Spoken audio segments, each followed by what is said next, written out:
అమరావతిలో రెండో విడత ల్యాండ్ పూలింగ్ పైన రాష్ట్ర ప్రభుత్వం దూకుడు పెంచింది. రెండో విడత ల్యాండ్ పూలింగ్కి సహకరిస్తున్నటువంటి గ్రామాల రైతులకి రూ. 1,50,000 మేర రుణమాఫీ చేయాలని ప్రభుత్వం నిర్ణయించింది. దీనిలో భాగంగానే సిఆర్డీఏ అథారిటీ సమావేశం జరిగింది. సీఎం చంద్రబాబు నాయుడు అధ్యక్షతన కమిషనర్తో పాటు ఇతర అధికారులు, మున్సిపల్ శాఖ మంత్రి వీళ్ళందరూ కూడా పాల్గొన్నారు. ఇందులో తీసుకున్నటువంటి నిర్ణయం 2026 జనవరి 6 కంటే ముందర తీసుకున్నటువంటి 1,50,000 లోపు రుణాలని మాఫీ చేసేందుకు ప్రభుత్వం అంగీకారం తెలిపింది. దీనికి సుమారు 200 కోట్ల రూపాయలు ఖర్చు అవుతుందని చెప్పి అంచనా వేస్తున్నారు.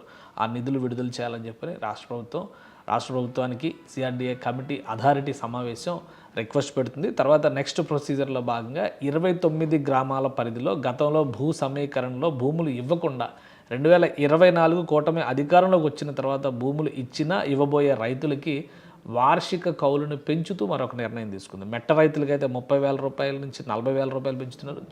జరీబు రైతులకైతే కనుక దానికంటే ఇంకా పెంచుతారు. అంటే ఎక్కువ పెంచడానికి ఉన్నటువంటి అవకాశాలను కూడా పరిశీలించే ఛాన్సెస్ ఉన్నాయి. దీంతో రాజధాని గ్రామాల్లో భూసేకరణ పెద్ద ఎత్తున జరుగుతుందని చెప్పని రాష్ట్ర ప్రభుత్వం భావిస్తుంది. జరీబు భూములకి సంబంధించి 50,000 రూపాయల నుంచి 60,000 రూపాయలకి పెంచాలని చెప్పి నిర్ణయించారు.